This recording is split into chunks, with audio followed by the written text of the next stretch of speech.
Let's start with the Moo Nebula. This is one of the best Android emulators for low-end PC.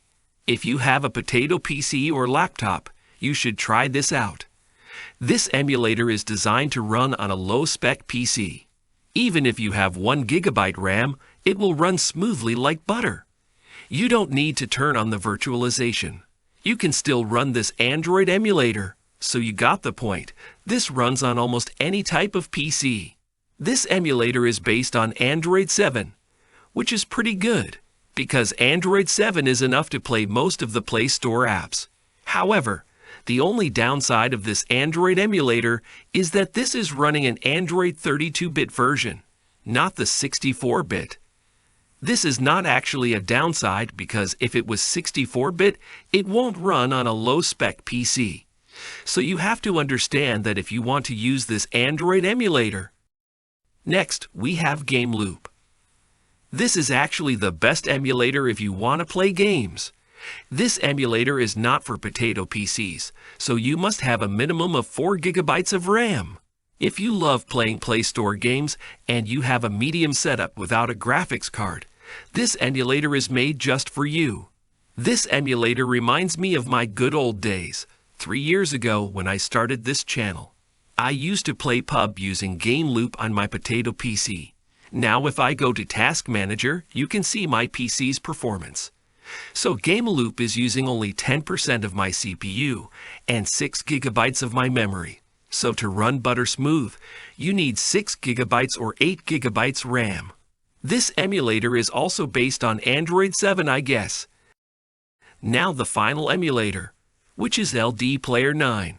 This is an Android emulator which is like really unique because it opens really fast. It feels smooth, snappy, and it runs on Android 9. Sadly, it doesn't have Vulkan support, but I think slowly the other Android emulators will also add the Vulkan support. So yeah, LD Player in my opinion is the best alternative for Bluestacks. If you absolutely hate Bluestacks, then I think LD Player is best for you. I'm going to be honest here. Even though the LD Player is good and is the best alternative for Bluestacks, but after the Bluestacks Android 11 update and the Vulkan support. So if you have a pretty decent PC with 8 to 16 GB RAM and a graphics card, you just need to go for Bluestacks 5, because Bluestacks after the Vulkan support just works so well. Also, you can play almost any game with any app on it. Having Vulkan support in the Android emulator means that it will use a lot more GPU and will use less CPU. So if you don't have a good GPU, then you need to go for either LD Player or GameLoop. So the conclusion is, if you have a potato PC, go for the Moo Nebula. It's the best emulator for you. Alright, if you have a not good GPU, then go for the LD Player. Also, if you want to play games and have a mediocre PC, go for GameLoop. And last, if you have a high-end PC and you want to enjoy a full Android experience, yeah, boy, I will suggest you to go for Bluestacks 5.